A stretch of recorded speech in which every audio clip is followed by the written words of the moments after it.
Welcome to the only show on YouTube where someone goes over all the comic books they've picked up this week. What? Other channels do that too? Huh. Okay. Huh. Well, I mean, this show, I have a booty cover of the week. What's that? No other channels want to do that? Okay. Wait. I don't have one this week? What do you mean I don't have one this week? I buy a booty cover every week. There weren't any good ones. Okay. Shit.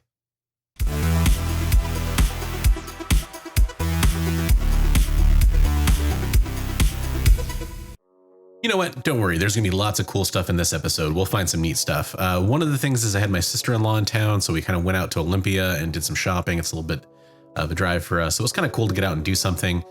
Did hit up some antique stores and some comic book shops. And one of the things I got was this copy of Green Lantern, this cool Sinestro cover. I figure if we see Sinestro pop back up, we might see some cool covers go up in value or something. I don't know. I just like the cover.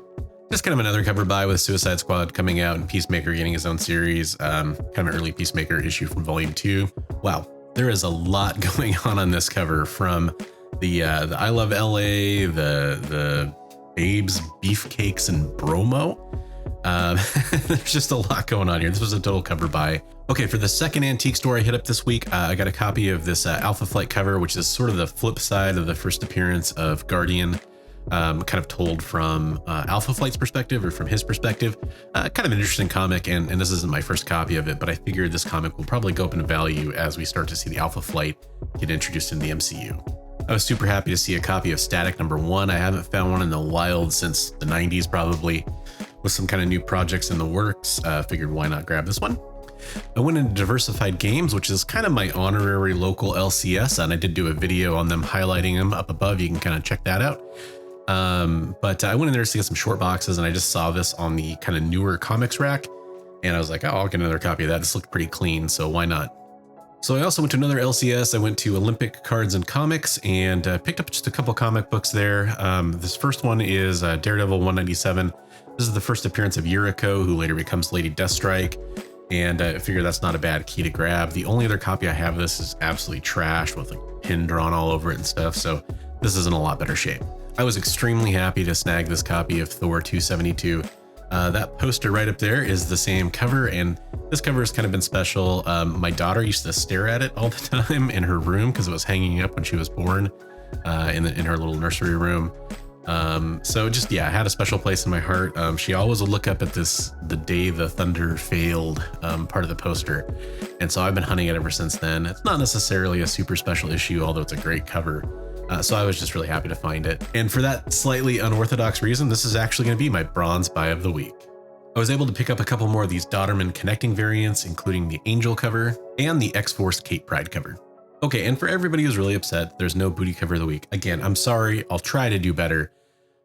But how about some bondage covers of the week? Well, this video is never getting monetized. So I picked up 3 copies of this Essentia #5 Virgin cover. I'm not into the whole bondage cover thing, but I know a lot of people are, and also it's a nude Lucio Perillo cover, which does not happen very often. So yeah, I was happy to pick this up, and I guess this is my bondage cover of the week. That's not going to become a thing. I'm pretty sure that's not going to become a thing.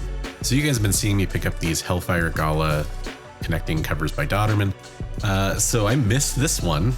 That sucked because this became like a key that went viral for a week or something. The death of Scarlet Witch. She's not dead. She's coming back. That's really dumb. But people were paying out the nose for this thing for a while. But luckily I was able to find a copy of this for relatively cheap. The A cover was still pretty expensive, but luckily for some reason people slept on this one, which is fine by me because I needed it to complete my set. So I happened to get 2 orders in from Economics and Comics this week, so we're going to go ahead and blaze through all of them. I just combined them all together here. Black Cat Annual #1. That ended up becoming some kind of key for a reason. Definitely have the reason above here. I can't remember. Black Widow #8. Captain America Annual #1.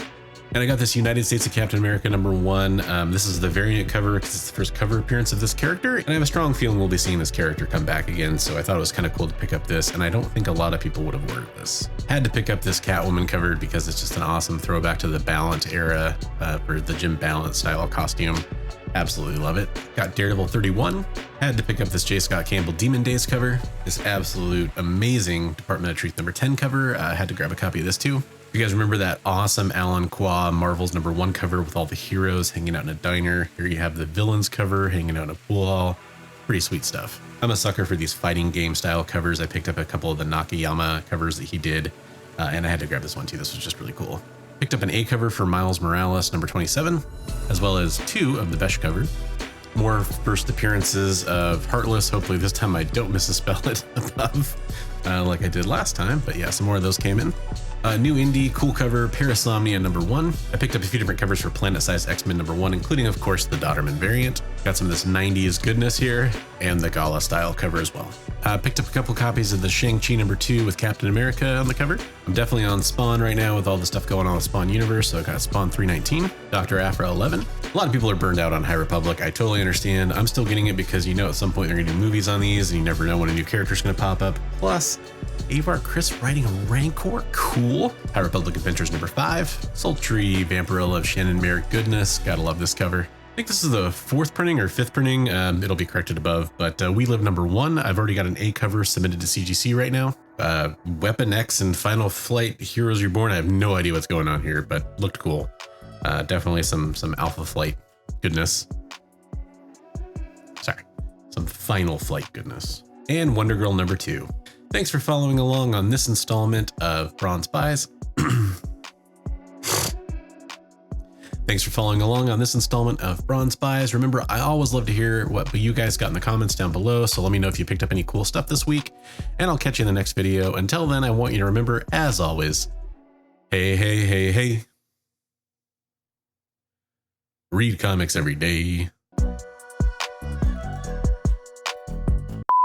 Welcome to the only show on YouTube where somebody goes over every comic book that they've purchased in the last week. Wait, what's that? Other channels do this too? A lot of other channels do this too. Okay. Okay, that's good to know. No, I mean, that's good to know. We might have been good to know that before the video started. Okay. Yeah, got it.